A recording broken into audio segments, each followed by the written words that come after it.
Yo, come back. Enfin, je suis de retour de 4 jours de trek.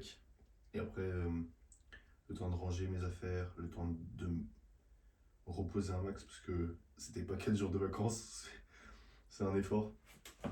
Et avec le taf, la salle, etc., j'ai perdu le filon, mais je reprends.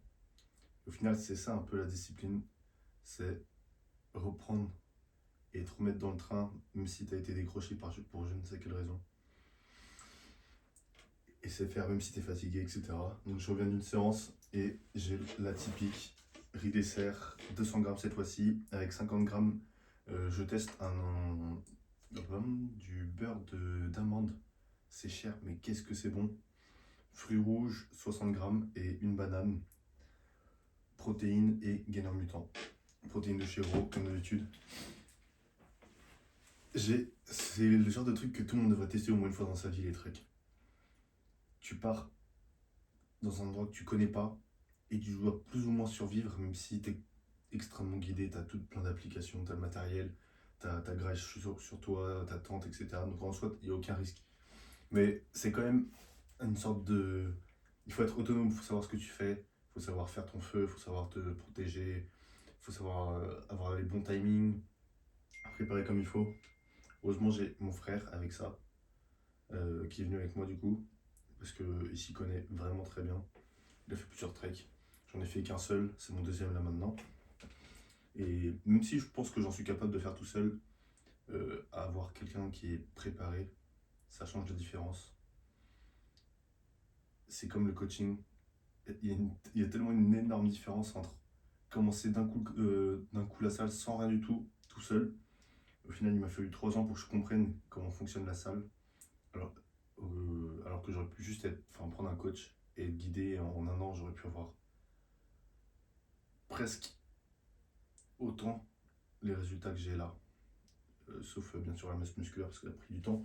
En termes de être sec, faire une bonne prise de masse, faire une prise de masse sèche comme tu veux en fait. Façon de s'entraîner. Et c'est pour ça qu'on doit être suivi, ou en tout cas on doit prendre exemple avec quelqu'un de meilleur que soi. Et c'est comme ça qu'on progresse dans la vie d'ailleurs. C'est pas en restant à aider les gens qui sont moins bons que vous sur un certain domaine. Ces gens-là ils vont juste vous ralentir. Même si c'est bien de temps en temps, parce que tu espères qu'ils rejoignent ton niveau. Comme ça, vous travaillez ensemble, c'est cool, c'est hype, hop là, c'est ton nouveau duo. Mais le temps que tu mets dans ton pote pour qu'il devienne ça, c'est du temps que tu pourrais faire à juste travailler un max et à avoir un coach ou avoir un mentor. Et ce mentor-là, il va te faire tellement plus progresser que ton duo. Ton duo, s'il veut vraiment travailler, bah, il prendra juste le mentor avec toi, c'est tout. C'est comme ça que vous allez progresser ensemble, c'est pas avec toi qui l'aide. C'est en te suivant sur ton truc et en se donnant autant ou 2 fois plus d'énergie dans ce qu'il veut faire avec toi.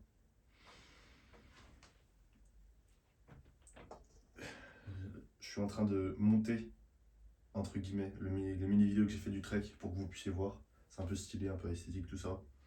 Ça va prendre du temps parce que tout est en bazar, faut que j'organise ça. Et c'est pas forcément très professionnel, c'est mon premier trek filmé, entre guillemets. Donc c'est plein de mini-vidéos de 5 secondes, 10 secondes. Faut que je fasse le tri, c'est que de la marche, je parle pratiquement jamais. Mais je pense que vous pouvez kiffer et voir les paysages. Et peut-être que ce sera ma propagande pour que vous puissiez vous mettre aussi au trek. C'est une dinguerie, c'est tellement mieux que juste rester ici. En fait, imagine, genre un mois de McDo ou un mois de trucs comme ça. Enfin, je dis McDo, mais pas par contre, un mois où tu achètes des trucs inutiles. Tu peux juste économiser pour prendre un équipement correct. T'es pas obligé de prendre des ultra équipements sauf si tu vas en hiver ou si tu fais de l'alpinisme. Mais si tu débutes, tu feras aucun des deux. Tu vas en période à peu près correcte. Tu regardes la météo avant. Même si ça change rapidement, c'est ce qui s'est passé pour nous. Tu essayes quand même de te renseigner, mais même en soi, une parka, un kawaii, un truc qui donne chaud, une tente, un sac efficace, des chaussures efficaces, comment ça s'appelle, un truc qui protège ton pantalon, un surpantalon pour la pluie. Et en vrai, à part la graille et les mini matériels en plus, il t'en faut pas plus. Et c'est vraiment magnifique, les paysages sont beaux. T'es juste avec ton pote et enfin avec les gens que t'aimes. Et c'est la meilleure façon, d'après moi, enfin à chaque fois que je le fais, c'est la meilleure façon de te rapprocher de quelqu'un. Parce que, imagine, avec mon frère, on se parle pas vraiment plus, de moins en moins, tout simplement parce qu'on n'a pas les mêmes horaires de taf, etc. Et le fait de faire un trait comme ça, où on est tous les deux, enfin avec sa copine du coup, mais c'est pas très grave, tous les deux, H24, plus ou moins collés, on discute énormément, beaucoup plus, on rigole plus ensemble, et ça fait plaisir, ça fait du bien.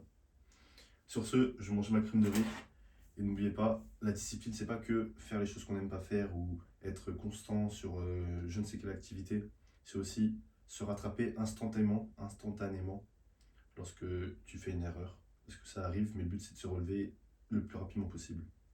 Sur ce, je vous dis à demain, on reprend tout et bonne soirée. Ciao.